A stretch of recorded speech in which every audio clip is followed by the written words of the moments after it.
Well, I think the critical thing here is that the deposit has doubled in size. So there's no doubt now that this is a real deposit. It's got real potential. Um, we've gone from, just over 15,600 tonnes to almost 30,000 tonnes at the same cutoff of 1% antimony. We've got widths from 2 to 25 metres within our deposit. There's just not another deposit like it in the world, as far as I'm aware. And I'm certainly happy for somebody to point that out that I'm wrong. We've really drilled the deposit only to 100 metres vertically. So there's plenty of space down below. And in fact, that's really the next key qualifier, and that is that the plunging interpretation of anchor, I think we've shown, is clearly wrong.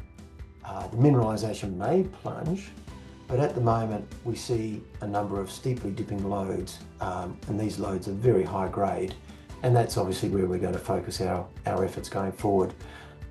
The key thing is that, as I said, we've only just really drilled to any degree of confidence to 100 metres vertically, and we know that these shoots, these high grade lodes, are dipping away at depth. So the growth potential is huge, and it's not just at depth. It's also, the mineralisation is open along strike as well, in both directions, east and west. This is a very substantial deposit, and in the context of an antimony play. And it's just such early days. So of course, the more drilling we do, the more growth we anticipate. And that means that really this is the vehicle of growth for Trigg going forward. Well, most antimony deposits are generally on the small side. The mineralisation is actually quite narrow. Commonly it's 2 to 3 metres, maybe 5 metres at best. As I said, we're up to 25 metres here. And we don't know how far down or how far along strike the deposit goes at this point in time. It really does position the company beautifully. And from the point of view of our shareholders, of course, they want to see us in there and drilling. We want to be in there and drilling too. But there are things that just have to be done and put in place first. They will be put in place. We are in the process of putting them in place such that when we get in there and we start drilling, there will be no stopping us. So the growth from that point on will be absolutely huge.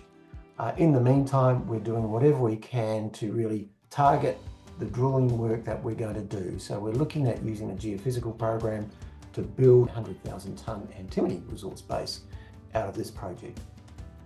As I just alluded to, there's a number of things that we need to do.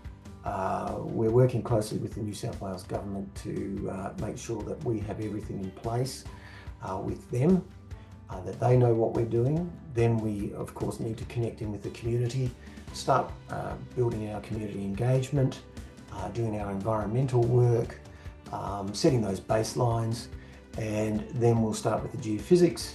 Our drilling approvals hopefully will be in place by that time, and we should be ready to get going. So that's really the plan for Achilles for the next 6 to 12 months.